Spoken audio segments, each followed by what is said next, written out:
তুরস্ককে শিক্ষা দিল ভারত, কেঁপে গেল এরদোয়ান। বন্ধুরা, নীতি নেশন চ্যানেলে আপনাদের সকলকে স্বাগত জানাই।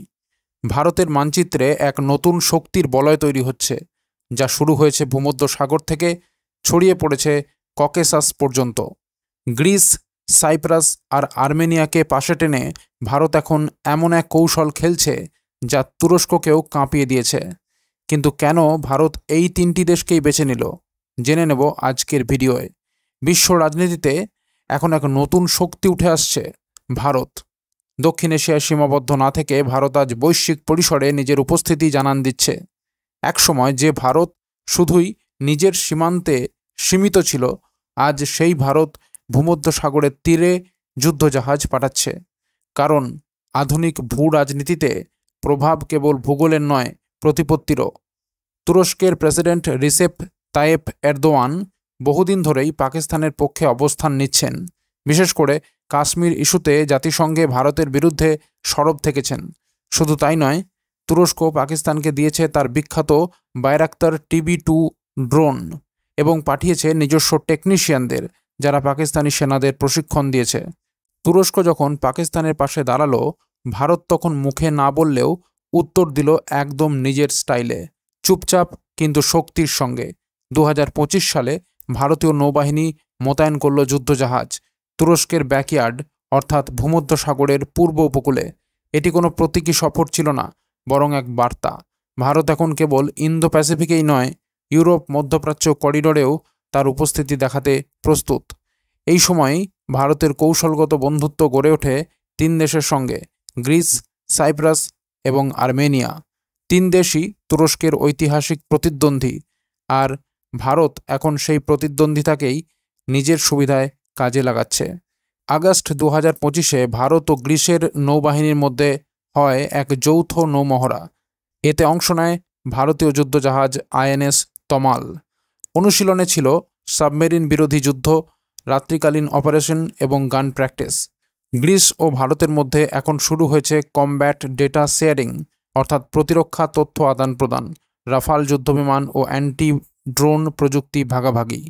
সেপ্টেম্বর 2025-এ ভারতীয় যুদ্ধজাহাজ INS ত্রিখণ্ড যায় সাইপ্রাসে এবং লিমাসোল বন্দরে সাইপ্রাস নৌবাহিনীর সঙ্গে করে যৌথ মহড়া। এছাড়াও ইতিহাসে প্রথমবার কোনো ভারতীয় প্রধানমন্ত্রী নরেন্দ্র মোদী 23 বছর পর সাইপ্রাস সফর করেন। সেই সফরে দুই দেশের মধ্যে স্বাক্ষর হয় 5 ইয়ার স্ট্র্যাটেজিক পার্টনারশিপ, যাতে গুরুত্ব দেওয়া হয় সাইবার সিকিউরিটি, কাউন্টার টেররিজম এবং নৌ সহযোগিতাকে। সাইপ্রাসের উত্তরাংশ দীর্ঘদিন ধরে তুরস্কের দখলে। এটা তুরস্কের অবৈধ দখল বলেই বিবেচিত। তাই ভারতের সঙ্গে এই জোট সাইপ্রাসের জন্যও এক নতুন প্রতিরোধের হাতিয়ার হয়ে উঠেছে। অন্যদিকে আর্মেনিয়া, যে দেশটি আজারবাইজানের সঙ্গে দীর্ঘদিন ধরে সংঘাতে জড়িয়ে আছে, আর আজারবাইজানকে সমর্থন দেয় তুরস্ক এবং পাকিস্তান। এই ত্রিভুজের বিপরীতে ভারত তৈরি করেছে নিজস্ব ত্রিভুজ। ভারত আর্মেনিয়াকে দিয়েছে আকাশ 1S air defence system, Pinaka rocket launcher এবং অ্যান্টি ড্রোন অস্ত্র। এটি শুধু বাণিজ্য নয়, বরং বার্তা। যদি তুমি আমাদের শত্রুর পাশে দাঁড়াও, আমরাও তোমার শত্রুর পাশে থাকব। এই ত্রিদেশীয় বলয়ের কৌশল। এই তিন দেশ, গ্রিস, সাইপ্রাস ও আর্মেনিয়া, এখন ভারতের কৌশলগত আর্কের অংশ। একে অনেক বিশ্লেষক বলছেন দ্য নিউ জিওপলিটিক্যাল ট্রায়াঙ্গেল, যার কেন্দ্রবিন্দুতে আছে ভারত আর প্রান্তে আছে এথেন্স, নিকোসিয়া আর ইয়েরেভান। ভারত এই জোটের মাধ্যমে তুরস্কের প্রভাব বলয়কে ঘিরে ফেলেছে। তুরস্ক যে এখন ভারতীয় কূটনীতির নজরে আছে তা স্পষ্ট। ভারতের এই পদক্ষেপকে বলা হচ্ছে ডেটারেন্স থ্রু প্রেজেন্স, অর্থাৎ উপস্থিতির মাধ্যমেই প্রতিরোধ। ভারতীয় যুদ্ধজাহাজের ভূমধ্যসাগরে উপস্থিতি এখন এক পাওয়ার প্রজেকশন। এটি একদম স্পষ্ট বার্তা। ভারত আর শুধু ইন্দো প্যাসিফিক নয়, এখন ওয়েস্ট এশিয়া এবং ইউরোপেও সক্রিয় শক্তি। অপারেশন সিন্দুরের পর ভারতীয় কূটনীতি বদলে গেছে। আগে যেখানে ভারত প্রতিক্রিয়া দিত দেরিতে, এখন সে আগেই পজিশন নিচ্ছে। তুরস্ক, পাকিস্তান আর আজারবাইজানের ত্রিভুজের বিপরীতে ভারত এখন তৈরি করেছে নিজস্ব শক্তি বলয়, যা গ্রিস থেকে শুরু হয়ে আর্মেনিয়া পর্যন্ত বিস্তৃত। এটি শুধু সামরিক জোট নয়, বরং প্রযুক্তি, প্রতিরক্ষা, বাণিজ্য ও কূটনৈতিক প্রভাবের নতুন অধ্যায়। আজ ভারত গ্রিসকে দিচ্ছে রাফালের টেকনোলজি, আর্মেনিয়াকে দিচ্ছে আকাশ ও পিনাকা, আর সাইপ্রাসের সঙ্গে গড়ে তুলেছে সাইবার কোঅপারেশন। এক কথায় ভারত এখন রিজিওনাল পাওয়ার নয়, বরং গ্লোবাল অ্যাক্টর।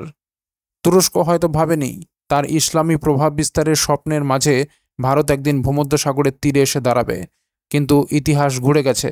ভারত এখন জানে প্রভাব তৈরি হয় উপস্থিতি দিয়ে, প্রতিরোধ শুধু কথায় নয়, কাজে। তুরস্কের পেছনের উঠোনে ভারতের যুদ্ধজাহাজ ভেসে উঠেছে।